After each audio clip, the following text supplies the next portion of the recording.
Welcome to today's episode of Outdoor Adventures with Shane. We're going to go do another trail that's on my hit list to get taken care of. We were at the Lost Creek Trail over by Chatfield, Minnesota.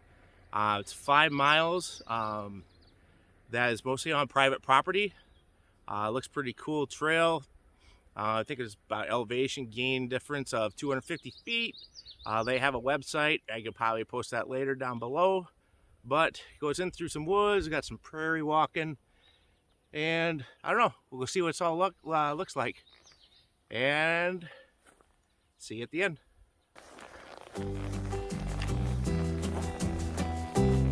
The Lost Creek Trail is mostly on private property. They do have a few rules for this trail. You cannot camp anywhere along the trail, even dispersed camping. You cannot have dogs on certain sections of the trail due to the fact that there is part of the trail going through a cattle pasture. You also cannot pick any edibles, no mushrooms, blackberries, raspberries, anything that you may normally be able to pick at a state forest, park, or other private property you have permission for that is not allowed here.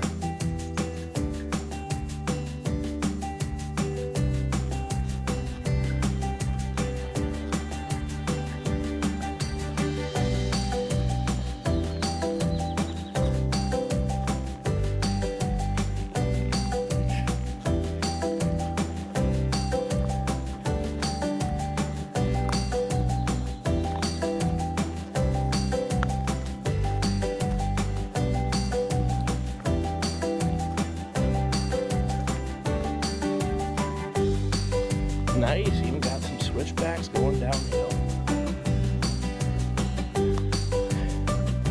For those that don't know what switchbacks are, basically it's shorter paths that zigzag back and forth down the hill instead of going straight down or straight up the hill, which is a lot more work.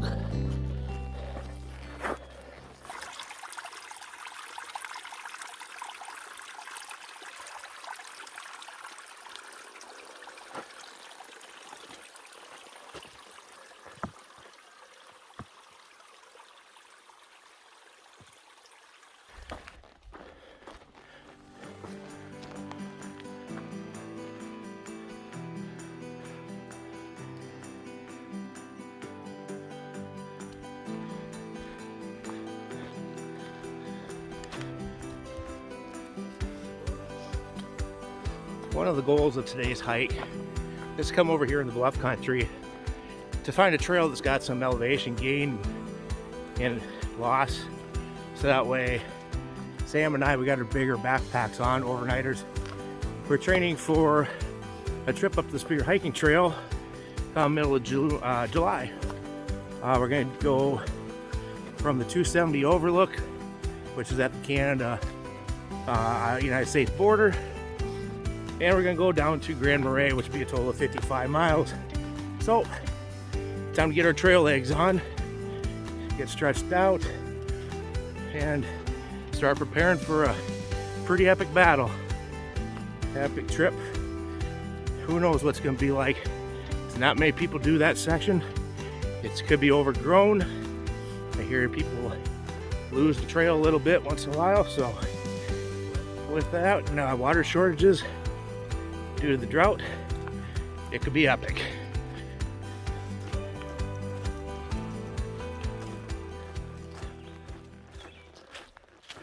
Nice and cool in the shade. Could use a little bit more of a breeze, but we'll take it.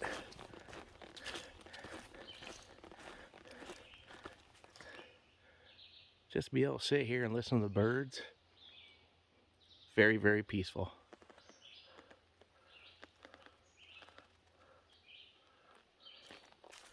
There are a couple road walks in this section, little short ones on gravel roads. Plus also there's one walk or two along a farmer's field out in the open, so it'll be interesting to see how high it is out in the sun.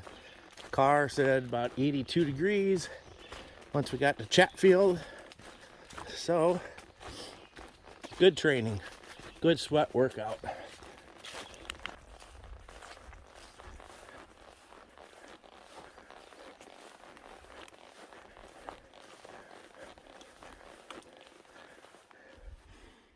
You all know what that is. Wild parsnip, nasty stuff. Stay clear, and if you do get into it, wash with soap and water it right away.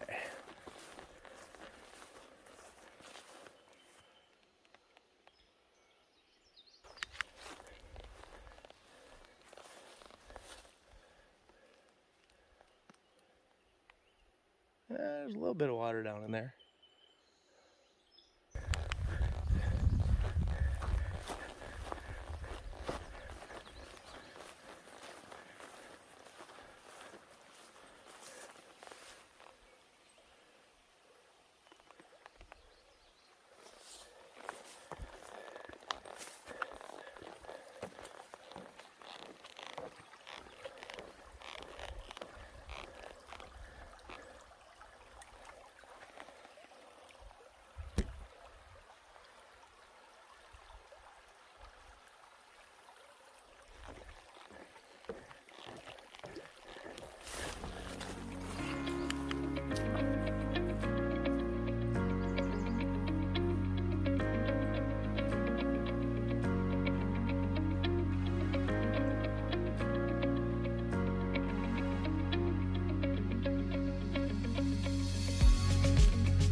Another thing that's really nice with this trail, they've done an excellent job with it, is their trail signage.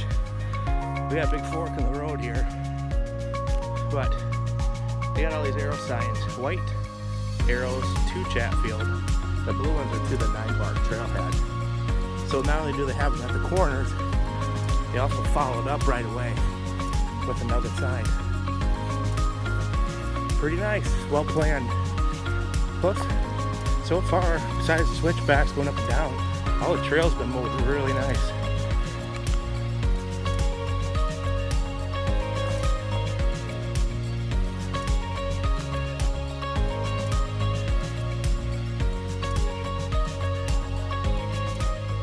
Loop trail it is. All right, we just came off from the loop trail. Throughout the loop trail, we got a sign pretty good. Sort of pay attention. You'll see occasional signs that say loop trail with an arrow on it, like these that are inside the woods. Otherwise, there's a lot of very educational signs about logging and trees and all kinds of stuff like these. So if you start running out of these type of signs, you might have accidentally went off the main trail on the loop trail. So, well, we're back on the main trail. Not that one, because that's not the trail. And it's over that way where Sam is. So off we go. I think we're 1.75 miles in so far out of 5. Onward. Now the trail comes out to a farmer's pasture, walking along side hill slopes. Can't see it up through the trees, through the camera probably, but there's a very big, tall rock cliff face. It's pretty sweet. But looks like this little section here in this property, we gotta look out for some landmines for you farmer friends. You know all about it. Good old cow pies.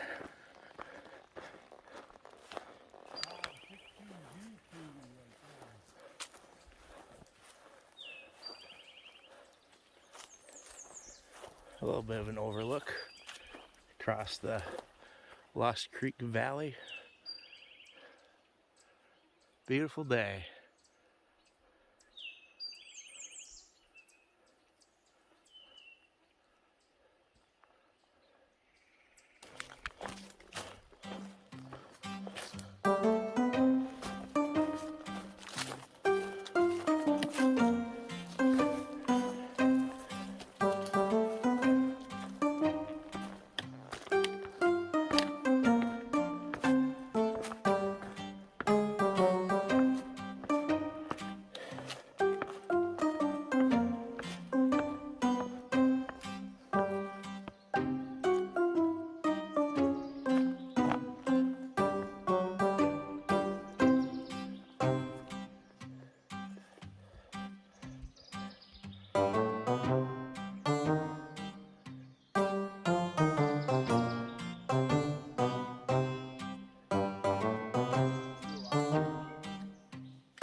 Out to a native trail that needs a good burning to get rid of all this brush.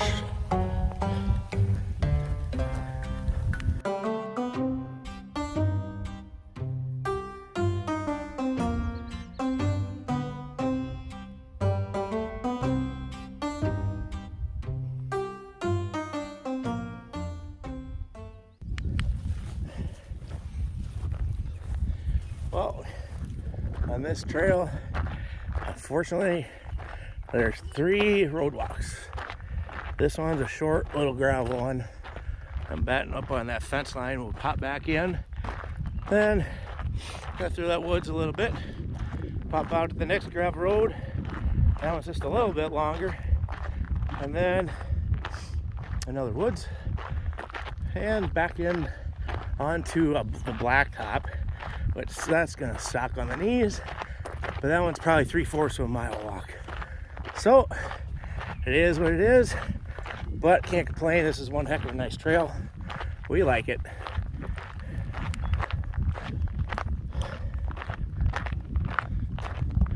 And into the ditch with wild parsnip we go. Yeehaw!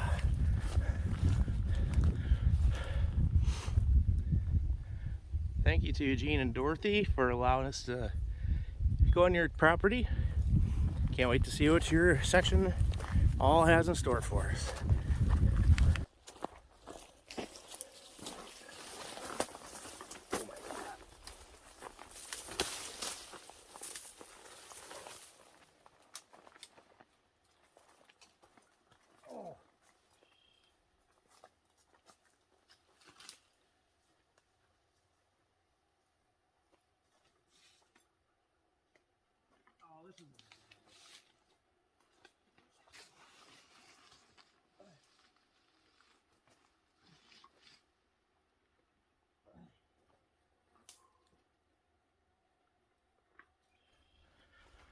Yep, it's that time again, boys and girls. This one's a little bit longer of a road hike, but onward.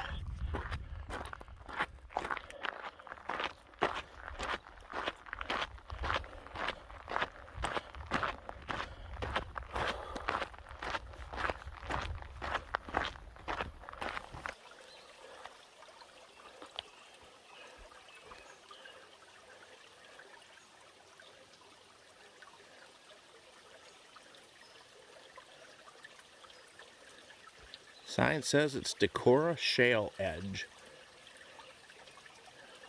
Definitely layerous.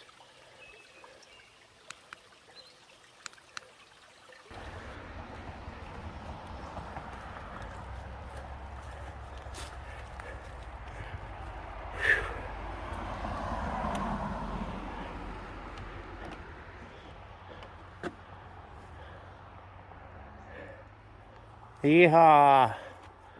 Now the concrete road walk. Back to town.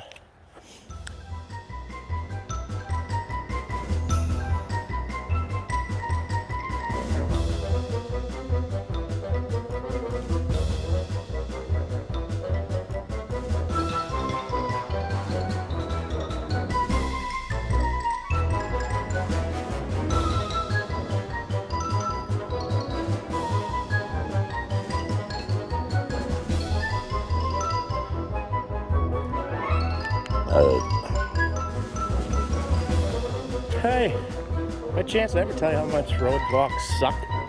Oh my god. Ankles are burning, knees are burning. It's time for a pizza, or a burger, and an ice cold beer. Maybe 2. Oh, look out, we got race cars coming here. Somebody's in a hurry. And of course, they're not going to get over.